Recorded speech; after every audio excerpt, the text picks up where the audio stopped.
Well, hello, General Hospital Daily Recap fans.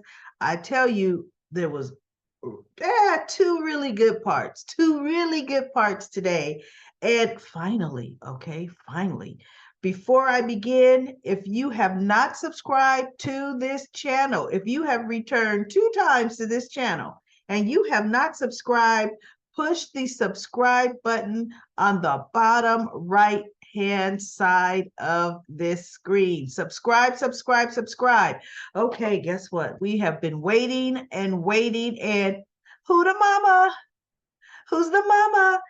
Heather is Esme's mother. Heather Weber is Esme Prince's mother. I tell you, she knew she was. She didn't know Ryan knew she was. Okay, she didn't know Ryan knew that she had a baby. And I'm telling you, Heather, I actually like this actress playing Heather. This chick is something else. Okay, she was all over Ryan, all over him on his wheelchair. She was like, look, you can't even speak. You this, you that. And she goes, it's really me. I still use the same soap after all these years. Get a whiff. And she got all up on him, and I was like, what? And Ryan spoke, and she was like, I knew it. I knew my mountain man could speak. She goes, you're just trying to lull everybody into a false sense of security. She's like, there he is, but her statement, I've been using my same soap all these years. What? Cell block C soap? Cell block C? Because how are they allowing her special brand of soap to go in one facility after the other? Okay, but it's prison issue C soap that she's wearing, because it's not that honey flower lavender whatever. It's not that, because they would hardly get that for her.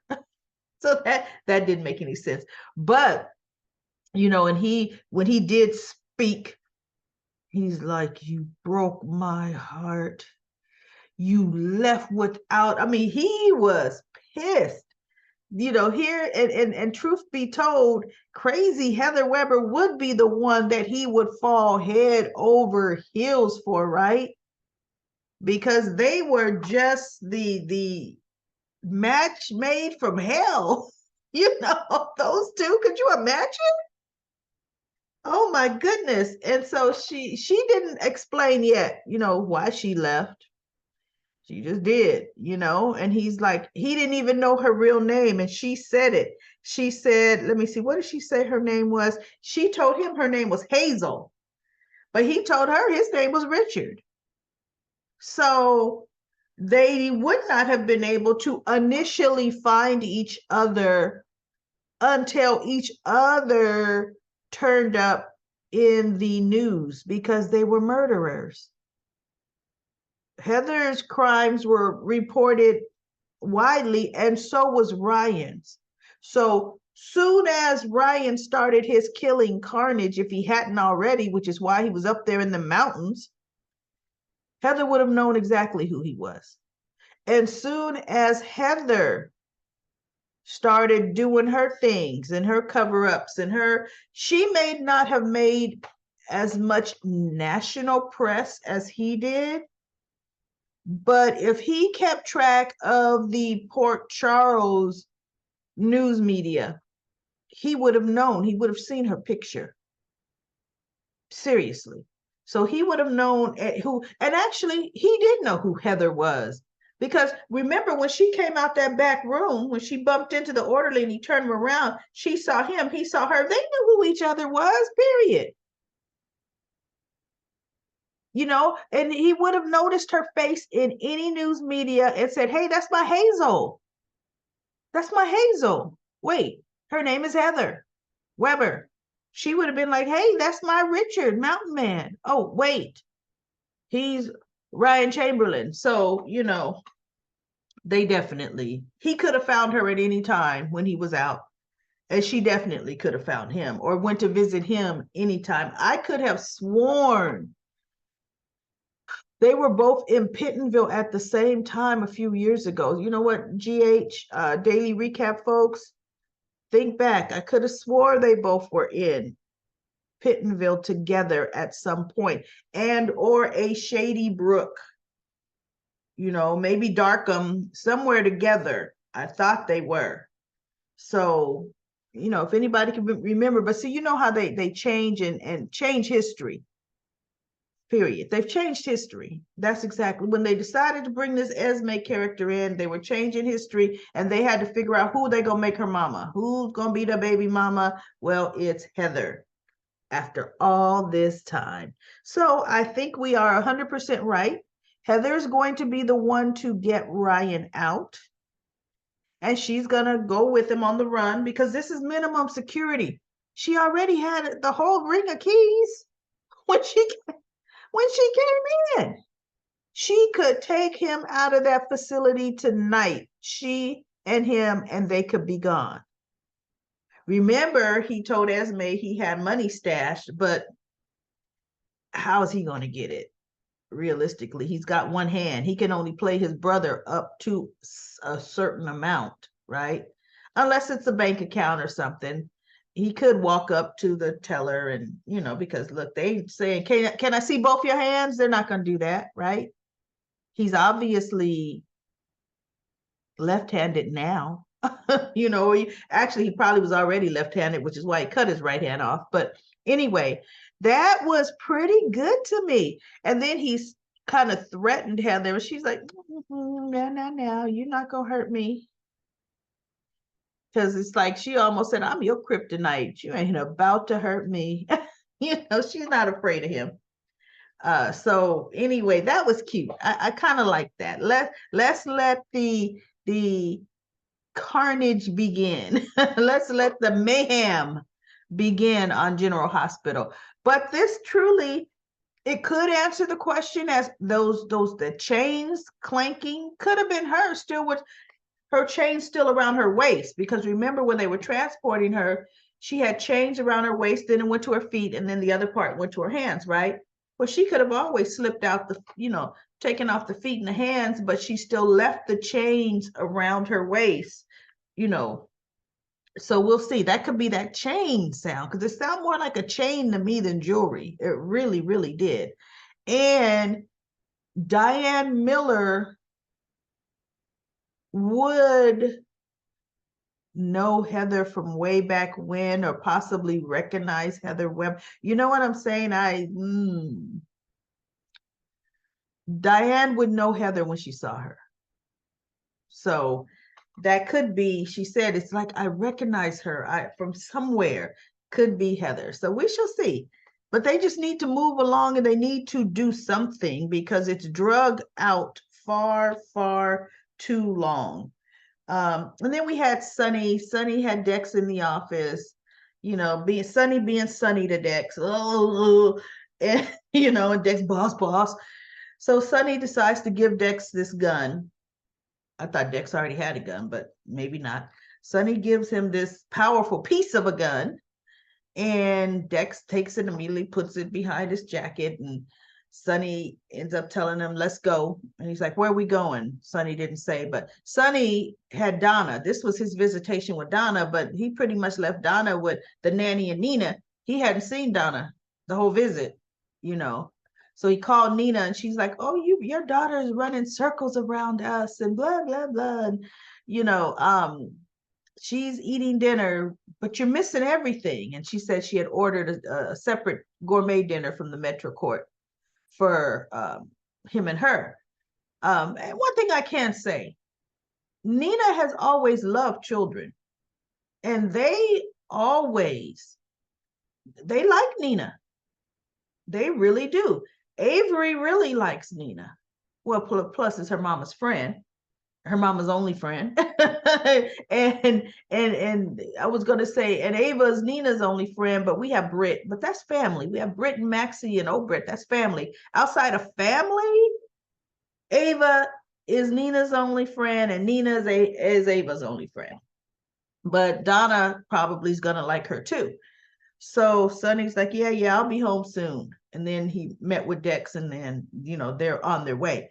But Nina's sitting there, and she had just poured herself some wine, and the knock at the door. So she thought it was the Metro Court delivering her food.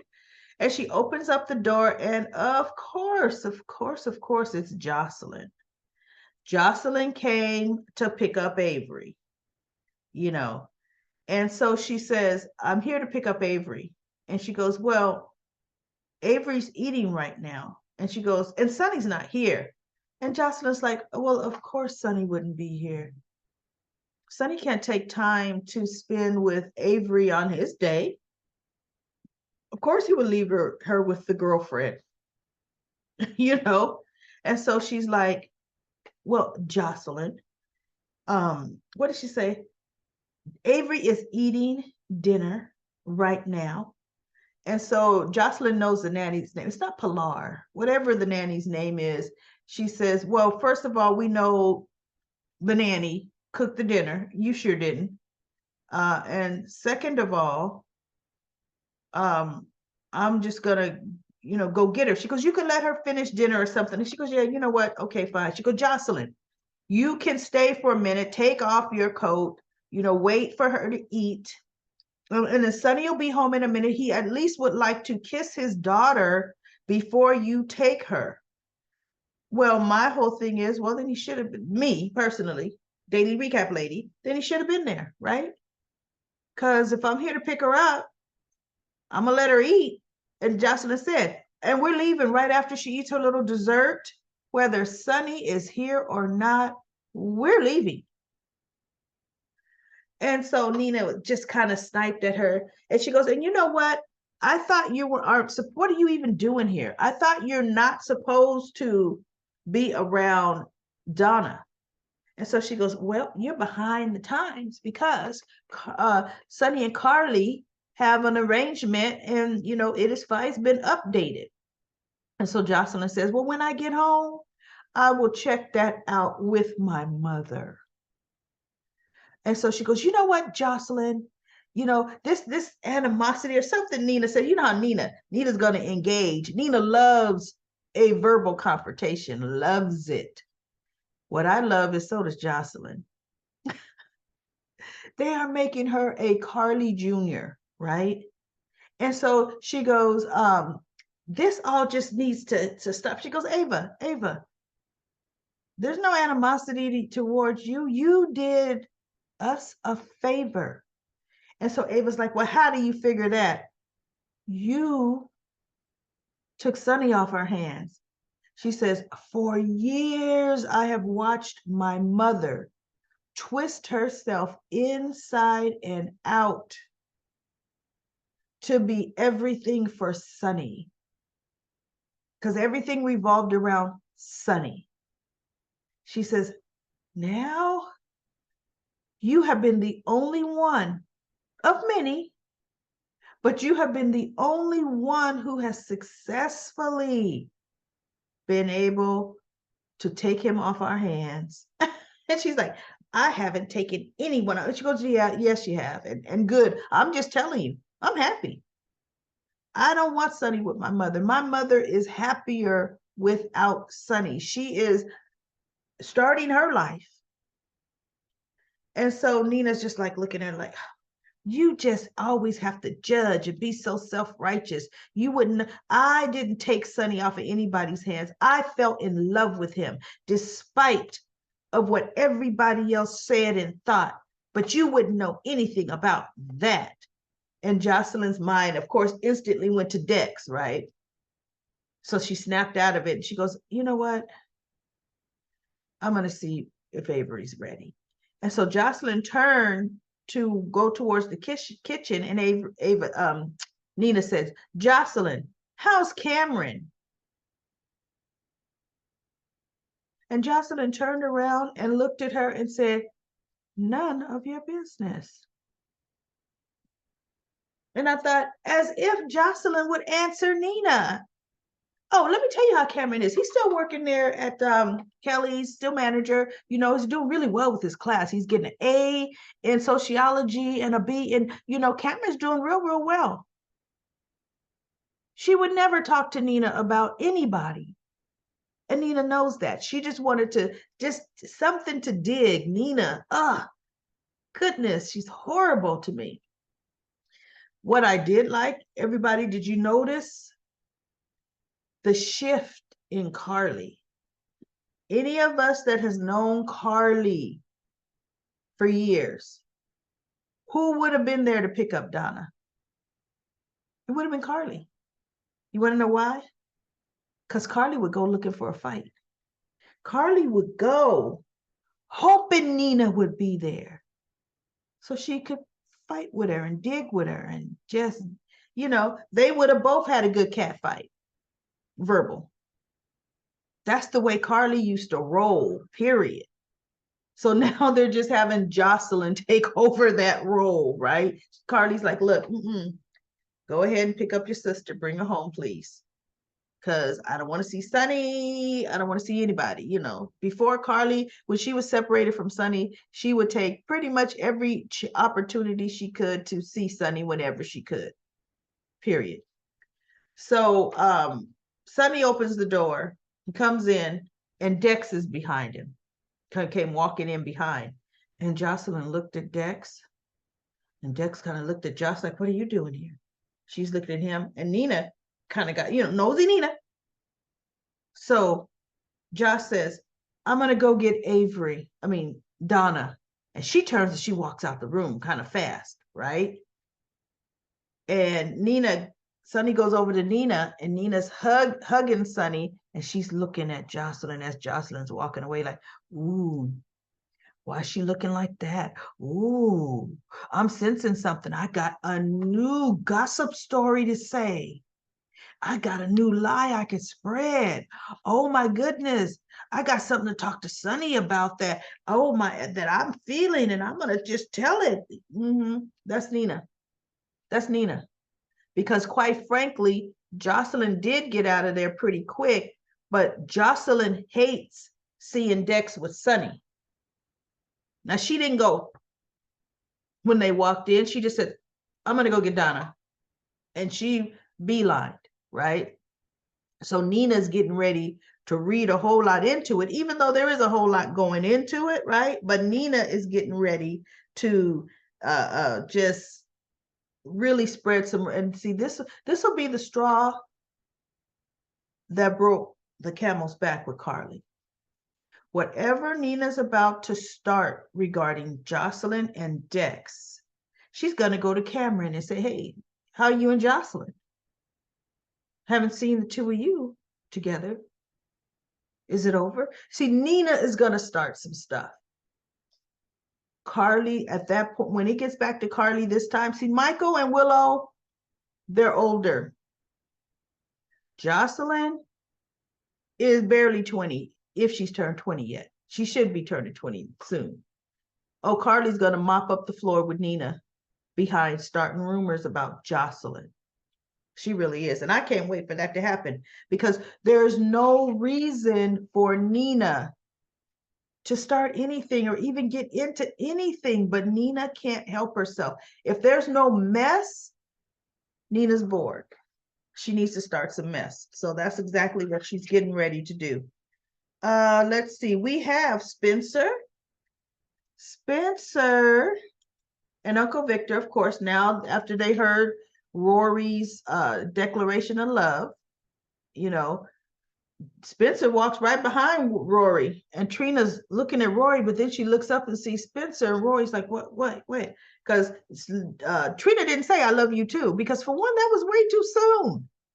They just went out of town this past weekend as friends, not as boyfriend and girlfriend. Really, they've been seeing each other. This is their third month of dating, and not frequent dating, because of everything that's been going on, right? They were there. So he remembered it's their 3-month anniversary. She didn't know what the day was, because she's thinking, wait, were we really a couple 3 months ago? Because isn't that when Spencer went to jail? Because I wasn't a couple with you when Spencer went to jail, but we were friends. So Rory is just now, look, let's meet the family. I got a big family and I want you there. My nephews and nieces will love you and this, oh my goodness. So those of us that didn't think he had a family, yes, he does. And then now that she sees Spencer and she jumps up, what are you doing? How? And he goes, no, I didn't escape, Trina. And so Victor, well, my nephew, for good behavior, he got out early. And Spencer looks at his Uncle Victor and says, now, Uncle Victor, Trina's too smart for that. No, I did what I always do, use my family connections. My uncle pulled some strings, got me out early. That's what happened. He didn't care, Plus, he was kind of doing that, I think, to in your face Rory, like, yeah, do what I always do, family connections. I'm out early. So Rory's just sitting there and she's still looking like, oh my goodness. Well, okay. And so Spencer says, listen, we're not going to, intrude on your dinner, anytime soon. Any longer. So he and Victor go back to the table. But Spencer was getting ready to head out the door. He was like, no, I'm out of here. He didn't want to see, he didn't want to be in the same place that they were. And Victor's like, whoa, slow your roll, nephew. No, you're Cassadine. Okay, we came here to celebrate your first night out. You're not gonna let them see that it bothers you that they were together. No, let's sit down and we're gonna have dinner. So Spencer's like, okay. So he sits down. He goes, no. You keep the upper hand, Spencer. Okay, right? Cassadines they go after what they want, right? So Rory gets a call. It's the precinct. He's got to go back to work, or he's got to go take this call. He goes, I got to go take this call. So she goes, sure. So he gets up, he goes outside, and Victor's like, go, that's your chick coat. So Spencer's like, oh, okay. So he goes over, excuse me, Trina, can I sit here? And he sits there and he's talking, listen, I want to know, can we start over? And she's like, wait, what? Can we start over? He means start over as friends. Because I feel it's worth it. Or whatever Spencer says, he goes into as to why he feels they should start over. And she's just sitting here, huh? The look she's looking at Spencer is almost the same look she had when Rory said, I love you. She was like, huh? She don't know what to think now. I love you, huh, there, Spencer? So Rory comes back in, and no, Victor goes outside and kind of lets him know, look, sometimes things aren't meant to be. Victor's insinuating that, okay, Spencer and Trina are going to be together. You're going to be the last man out, kind of, but it's very subtle. And Rory's just looking at him like, huh? No. So he goes back in and he goes back over to the table, and Spencer stands up and he goes, I'm not going to intrude any longer. Think about what I said, Trina. And he goes and sits back down. But what happened is, before he went over to the table where Trina was, the box that had the doves in it that Cyrus gave him, he had just set on the table like, like I can't give this to her. So Victor takes it and he puts it in his pocket. And I'm thinking, oh, if it is a listening device, now Cyrus is going to be listening in on Victor, because Victor's going to keep it safe for safekeeping, and Victor's security is not going to scan him. That's going to be interesting. What is that? What's in those? Because it's not just something out the goodness of his heart. Cyrus has something in that. There's something in it for him where that's concerned. So good. Spencer's out. We shall see what's going to happen. Maybe this is going to be Rory's exit. You know, his little heart's broken because he's going to either walk in on Trina kissing Spencer, and he's going to transfer to another precinct or something, right? To free him up for the other TV show that he, in fact, is working on. And then we have boring Finn talking to Elizabeth. Blah, blah, blah, Liz, blah, blah, and Finn. So then they're getting ready to leave because she's trying to fish him out as to, because he says, no, I believe Esme is on Spoon Island. I believe it. So she's trying to roundabout let him know, no, you know, but without being obvious, right? So they're leaving Terry's office. They go out, and Finn says, oh, wait, you forgot something. And he runs back in the office, and she's like, Finn, no. And he goes and he picks up the prenatal pills. And he recognized them. He goes, these are the same ones that were on Spoon Island. And he looks at Elizabeth. Do you have something to tell me? And she's like, you don't, look, just leave it. He goes, no. And then he asked her, are you pregnant? And she looked like, oh, ooh. Like, ooh, is that the lie I'm going to tell? Is that the lie I'm going to tell that'll further really break me and Finn up later down the line? Because I'm not pregnant. She's not. Come on now. Cameron's old enough to make her a grandmother. She's not pregnant. You know, but they'll make folks in soap operas, women in soap operas have more high-risk pregnancies than anybody because they get pregnant in their 50s in soaps, right?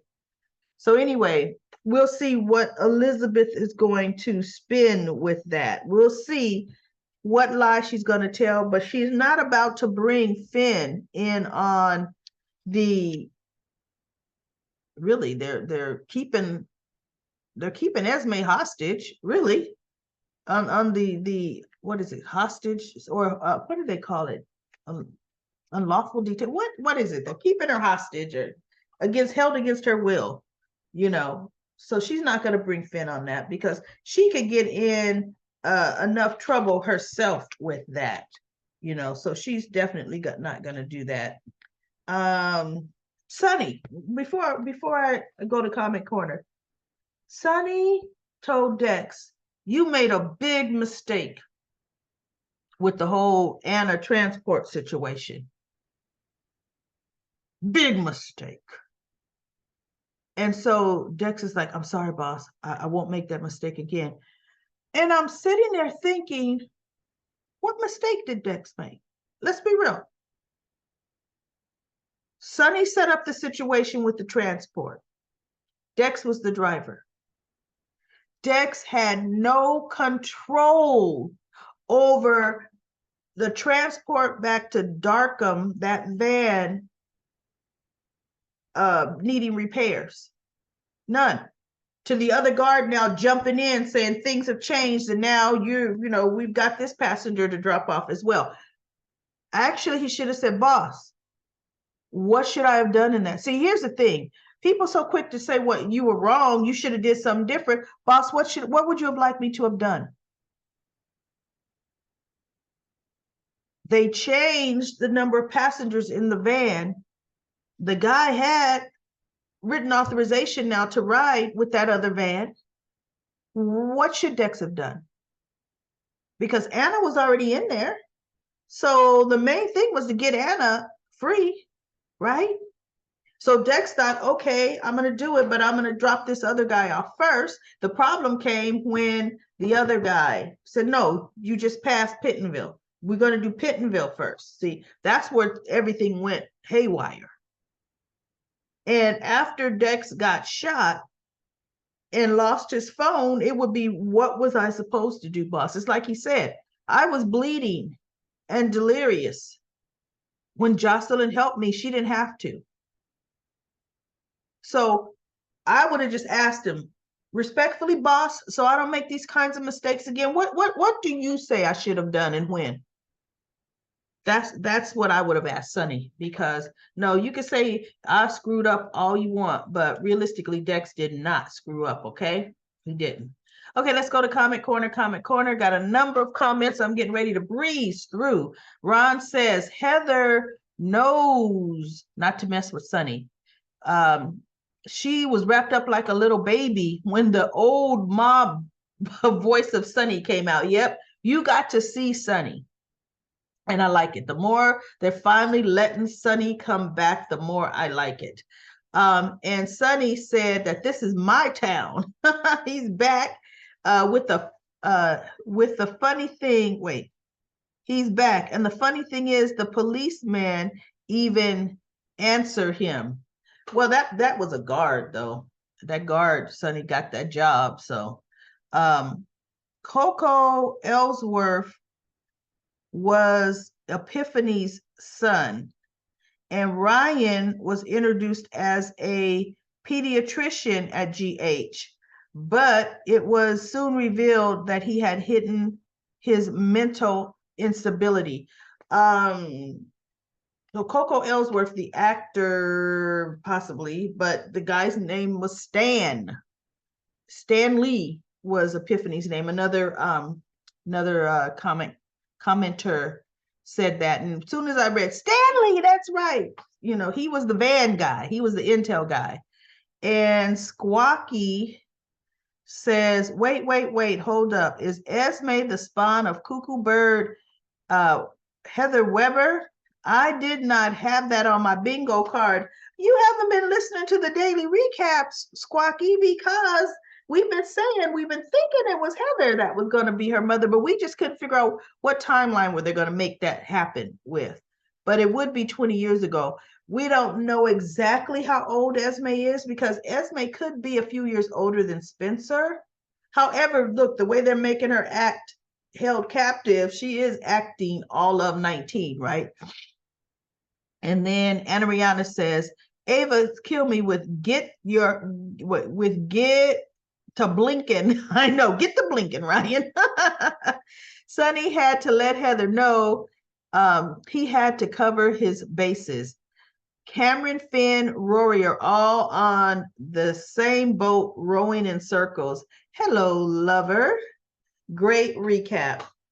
And then Nomadic Colors says today's episode solidifies, spoiler alert, that Rory is the hook. He blurted out, "I love you," out of nowhere. The actor is leaving, and I thought weeks ago that they are gonna mess with us. Too bad, because I love the actor Rory. I like his obsession with Trina. He wants her to himself. He could be dressing up as a female. He's pretty enough in a small frame. And he can frame Esme, thus throwing us off. What do you think? And no, I am not the GH writer, but I am a writer. He. Morris. Yes. Yeah, you called me. Oh, sorry about that. Yeah, we're just saying, for my 10-year later, I'm gonna be carpooling up some friends to the valley. Was it fine? Like, if they needed to sober up, like they could use our couch for 2 hours possibility tonight. Yeah, I don't care. Yeah. Okay. Well, yeah. Just letting you know. Yeah, that's fine. Okay. Yeah. All right. Bye. Bye.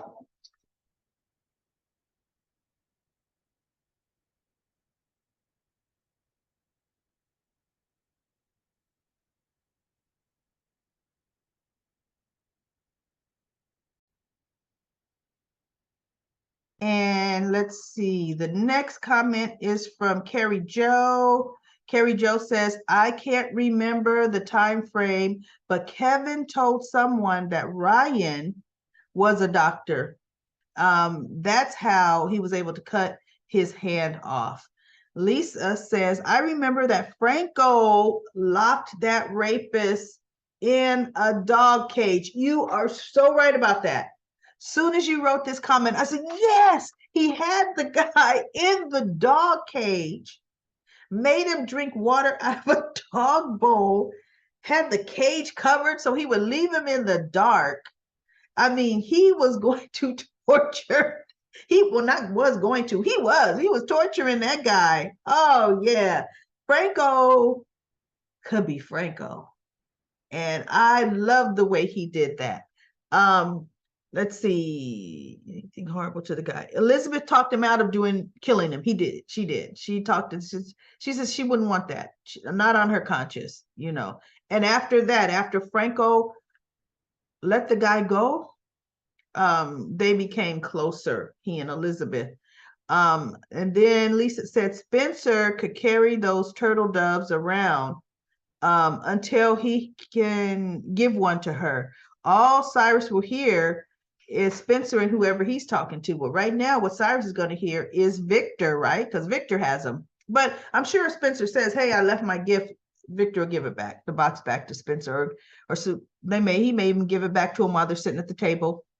Medora says Rory might be obsessed with Trina, but that "I love you" came out too quick. You're right. Oh, and you know what? I wanted to say, who was that? Anna Rihanna, somebody was saying how pneumatic colors, that you think that's why Rory's the hook, because he's obsessed with Trina and he wants Trina to himself. The reason why I say no, because Rory is too young to even get a hold of a typewriter. I mean, not that you can't buy one off of eBay, but someone of that age would do anonymous IP information over to, they would use more modern technology to get that letter to Alexis. You know, you're not going to use a typewriter. Not anybody that's a millennial like that. You know, that is something a Heather would do, or something like that. That yeah. And Rory would not do that to Diane. See, no, I don't see it. Rory would not go after Diane, because Diane and Trina are not close at all. So no, I just don't see it. I don't see that Rory. I don't know how they're going to write him out, but I don't see that he's the hook. But definitely that "I love you" came out of the blue, and it was just definitely way too fast. Pneumatic Color said Jess posted the same. I think he may be our killer. Nope, I don't think so. Lisa says Ryan was a pediatrician in 1992 on the show. He was hiding his mental instability, and Felicia realized she knew him as Todd Wilson, and she witnessed him murder his wife, Gloria, in Texas. Wasn't Felicia like looking in a window when he did that?